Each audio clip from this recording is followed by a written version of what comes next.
High বন্ধুরা, চলে আসলাম পুরোনো একটা ভিডিও নিয়ে। কারণ ভিডিওটা অনেক দিন পুরনো ছিল, পুজোর আগেকার ভিডিও।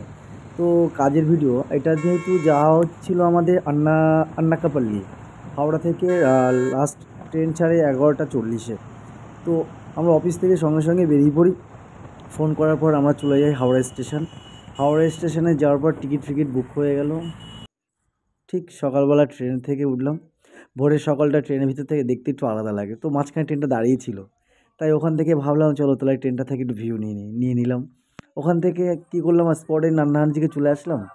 তো বসেছিলাম, ভাইকে ভালো লাগছিলো, আমি তো চল একটা কোথাও ঘুরে আসি। তো আবার সেই গুগল ম্যাপ খুঁজলাম কোথায় থাকার জায়গা আছে, ঘোরার জায়গা আছে।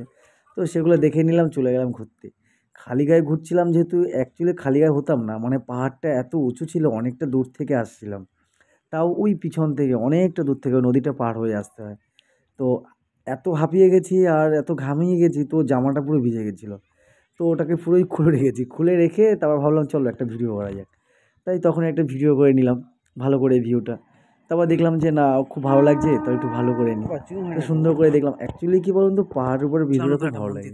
তো যেতে যেতে একটা মন্দির দেখেছিলাম পাশের পাহাড় থেকে। তো ভাবলাম চলো মন্দিরটা ঘুরে আসি। ভাইকে বললাম, ভাই বললো অনেক দূর যাবো না। আমি তো চল না ঘুরে আসি। তো ভাইকে বলে রেখেছিলাম, ভাই বললো তাহলে চল। তো আমরা ওখান থেকে, রাস্তা ছিল দুটো, একটা সিঁড়ির রাস্তা ছিল আর একটা ছিল গাড়ির রাস্তা। তো আমরা ভাবলাম চল, ঠাকুরের যেহেতু যাচ্ছি আমরা, তো গাড়ির রাস্তা দিয়েই যাবো।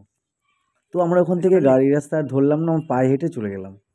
মন্দিরের উপরে উঠলাম, মন্দিরের উপরে উঠে মন্দিরটাও একটু দর্শন করে নিলাম, যেহেতু এটা দুর্গা মার মন্দির। এই টাইমটা ওদের ওখানে দুর্গা মায়ের খুব ভালো পুজো হয়। কারণ পুজোটা এই কারণে, এখানকার ছেলেরা বলো সবসময় পুজোটার সময় কানের দুল, হাতে নূপুর, পায়ে আলতা এইসব পরে ওরা মানত করে। তো এটা আমি কখনো দেখিনি, তো দেখে নিজেরও ভালো লেগেছে।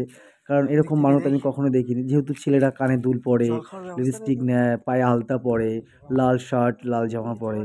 তো এই মন্দিরটা যাওয়ার পর একটা সামনে একটা বোন ছিল, তো বোনকে বলেছিলাম যে বোন এখানে জল কোথায় পাওয়া যাবে? তো বললো এই সাইডে আছে, পাওয়া যাবে। আর যেহেতু ওদের ভাষাটা বুঝি না, তো আমিও ইংলিশ তেমন একটা পারি না, তো যতটুকু দরকার সেটুকু বলেছি। তো আমাকে দেখিয়ে দিল সাইডটা, ওদিকে যে যাও ওই সাইডে গিয়ে পাওয়া যাবে। তো আমি ওই সাইডেই চলে গেলাম, গিয়ে এবার ওনাদের সাথে কী কথা বলবো। এবার কোনো রকমভাবে বললাম দিদি বা সিস্টার বললাম, বলার পর বললাম যে একটু জল খাওয়ানো যাবে? তো ওনাদের পরিষেবাটা ভালো। অ্যাকচুয়ালি এইটা হলো মন্দিরের আশ্রমের জায়গা। এখানে যে যে এসে খেতে পারে, সে যে ধর্মেরই হোক, এখানে আসবে, এসে খেতে পারবে। তো আমরা এখান থেকেই সঙ্গে সঙ্গে বলার পর দেখলাম বেসিন রাখা আছে। এতটা ঘামিয়ে গেছি, তাই ভাবলাম চলো মুখটা ধুয়ে নিই। সঙ্গে সঙ্গে ওখান থেকে ফ্রেশ হয়ে পুরো মুখ ফুক পুরো ধুয়ে নিলাম। কারণ অনেকটা ঘামিয়ে গেছে, জার্নিং অবস্থা হয়েছিল। মানে একটা পাহাড় থেকে ঘুরে এসেছি, প্লাস আরেকটা পাহাড়ে গেছি। মন্দির যেটা যেহেতু আছে, তো আমাদের যেন একটু হিন্দু ধর্মের একটু নিয়ম আছে যে মন্দির দেখলে একটু যেতে ইচ্ছে করে।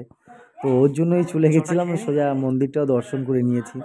আর সবথেকে কারণ বিষয়, এখানে আরেকটা জিনিস ভালো লেগেছে, এখানকার লোকেদের ব্যবহার, কালচার খুবই ভালো। যেহেতু আমি বাঙালি, তো এদের সাথে তার যেহেতু অন্য ভাষায় কথা বলা যায় না, চেষ্টা করেছি কোনো রকম এদের সাথে তাল মিলিয়ে থাকা বা কথা বলা।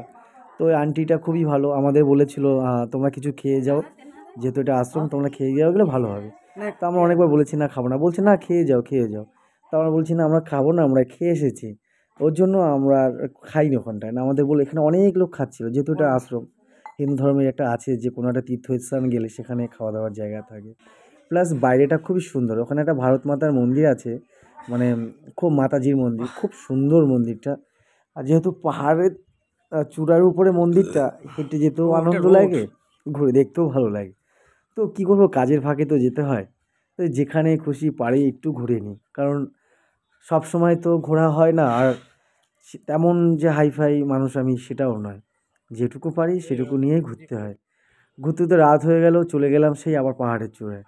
গিয়ে রাত্রের ভিউটা দেখলাম, কারণ কখনো রাত্রের ভিউটা আমি দেখিনি, অনেকে দেখেছে হয়তো পারে, কিন্তু আমি কখনো রাত্রের ভিউটা দেখিনি। তো নিজেরই ভালো লেগেছে রাত্রে একটা পাহাড়ের নির্দিষ্ট ভিউ দেখা। কারণ টিমটিমে আলো জ্বলে, পুরো পাহাড়টাকে মনে হচ্ছে আলো দিয়ে ভরিয়ে রেখেছে, দেখতেও খুবই সুন্দর লাগে। তো যখন দেখছিলাম তো আর সইতে পারলাম না, তো ভাবলাম তো একটু ভিডিও বার করে একটু ভিডিওটা করে ফেলি। তো কোনো রকমভাবে ওরকমভাবেই ভিডিওটা করে ফেলেছি। ট্রেন যাচ্ছিলো তখন তো দেখতে আরও সুন্দর লাগছিলো, যেহেতু ট্রেন একটা লাইটিংয়ের মতন। মেন ব্যাপারটা হলো ঘুরে তো মজা নিতেই হবে, তাই যেটুকু পেরেছি একটু ঘুরে আনন্দ নিয়ে সবাইকে নিয়ে চলতে এটুকু ভালোবাসি। তো যদি ভিডিওটা ভালো লাগে একটু দেখবেন বা লাইক করবেন।